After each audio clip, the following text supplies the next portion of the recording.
I'm 94 years old. I'm not saying that to impress you. I'm saying it because when you live this long, you start noticing a pattern. People don't usually ruin their lives with one big mistake. They lose their life in small, respectable ways. Quiet habits, Quiet choices. quiet delays, things that feel normal until you look back and realize they stole years. So if you're over 40, over 50, or even younger and you're paying attention, I want you to listen closely. Because I want to save you time. And time is the one thing you cannot earn back. Before we begin, one gentle note. When I talk about health, this is general life advice and personal perspective. It's not medical advice. If you're dealing with symptoms or conditions, talk to a qualified professional. Now let's talk about the real problem, how people spend the second half of their lives. If I could hand you back the next 10 years you might waste after 50, I would, but I can't. What I can do is tell you where the waste usually happens so you can stop it while it's still small. Because the most painful sentence I hear from older people is this: I didn't think it would matter. And then it mattered. It mattered a lot. Here are the 7 things. First, stop living like you have unlimited time. Most people don't say that out loud, but they live like it. They delay the doctor check. They keep postponing. They delay the conversation they need to have. They delay the walk, the sleep, the boundaries, the apology, the goodbye, the new start. They keep telling themselves, next month, after this season, when things calm down. But life doesn't calm down. You just get older inside the same noise. The shift is simple. Start treating time like a budget. If you had $10 left, you wouldn't waste it. If you had 10 years left, you wouldn't waste them either. Make a short list tonight of what you keep postponing. One health habit, one relationship conversation, one personal goal. Then do the smallest next step within 24 hours. Not perfect, just real. Second, stop trying to win the approval game. Approval is expensive. It costs time, sleep, and dignity. After 50, the approval game becomes even more dangerous because you start trading your peace for people who are not even watching you. You don't need to be the most impressive person in the room. You need to be the most honest person in your own life. Here's a rule I wish I learned earlier. If you wouldn't trade places with someone, don't trade your peace for their opinion. You can be kind and still be clear. You can love people and still say no. The goal is not to be liked by everyone. The goal is to respect yourself enough to stop performing. Third, stop eating like your body will forgive you forever. I'm not going to sell you a miracle food list. I'm not going to promise you'll live to 94 if you eat a certain way. But I will tell you what I've seen.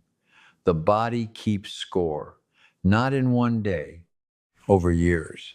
And after 50, recovery becomes slower, sleep matters more, consistency matters more. Actionable shift. Stop chasing extremes. Build boring, reliable habits. Eat real meals more often than processed snacks. Drink water before you drink anything else. Keep your blood sugar steadier by not living on sugar spikes. And move your body gently every day, not to look younger, to stay independent. Disclaimer again, if you have medical needs, dietary restrictions, or conditions, talk to a professional. The point here is not perfection. The point is respect. Respect your future self. Fourth, stop keeping relationships that drain you. There are people who leave you energized and people who leave you tired. After 50, that difference becomes your health. I'm serious. because stress doesn't always show up as anxiety. Sometimes it shows up as inflammation, fatigue, headaches, poor sleep, and a short temper with people who don't deserve it. I'm not telling you to cut everyone off. I'm telling you to stop paying full price for relationships that offer you nothing but confusion. Set a boundary, reduce access. Stop explaining yourself to people who benefit from your silence. Give your best time to those who treat you well. Fifth, stop arguing with people who aren't listening. Some people don't want truth, they want victory. And if you keep debating them, you will lose your peace, even if you win. The older I got, the more I realized the ability to walk away is a form of power. Your nervous system is not a battlefield. Protect it. Try this. The next time you feel pulled into a pointless argument, pause and ask, will this matter in a week? If not, let it go. Not because you're weak, because your time is valuable. Sixth, stop postponing the life you actually want. This one hurts because it's quiet. People wait for permission. They wait for the perfect moment. They wait until they feel confident. But confidence usually comes after action, not before it. If you want to write, write one page. If you want to travel, plan one weekend. If you want peace, clean one corner of your life. If you want a better body, walk 10 minutes today. The second half of life rewards movement. Small movement, repeated, becomes a new identity. Seventh, stop expecting people to become who you wish they were. This is the most expensive fantasy because it keeps you stuck. It keeps you explaining, hoping, negotiating, and tolerating. Standards are healthy, but expecting the same respect from someone who has repeatedly shown you they can't give it will slowly break you. The shift is accept reality without bitterness.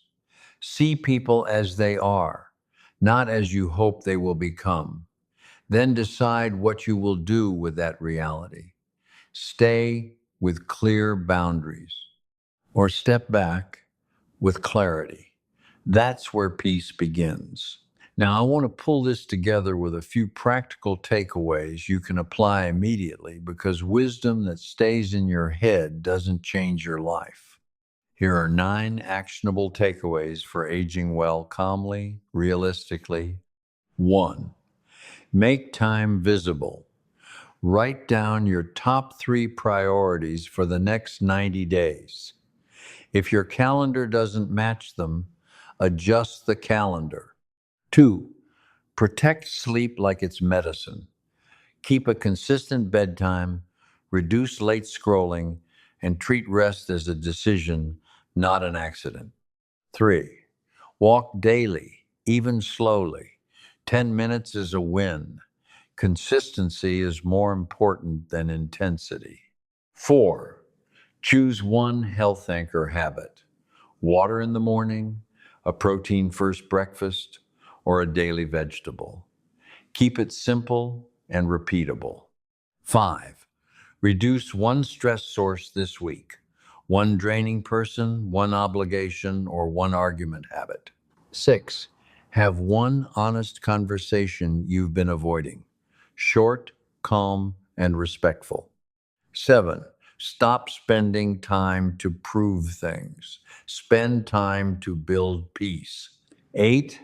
Invest in one relationship that feels safe. Call, visit, or message. 9. Do one small thing that your future self will thank you for today. And if you're listening and thinking, this is me, then good. That awareness is the start of change. I'm 94. I've watched people live long lives and still feel empty because they spent their years on the wrong things. I've also watched people with far fewer years live with peace because they chose what mattered early enough. So here's my question for you, and I want you to answer in the comments with one word: ready. Not because you're perfect, because you're paying attention. Now, if you want the next step, I made a full playlist for the second half of life. More calm lessons, more practical habits, and more truth without drama. Click the playlist on the end screen, Aging Well, The Last Good Advice. And if this video helped you, subscribe so you don't miss the next one. We are not here forever, but we still have time. Use it wisely.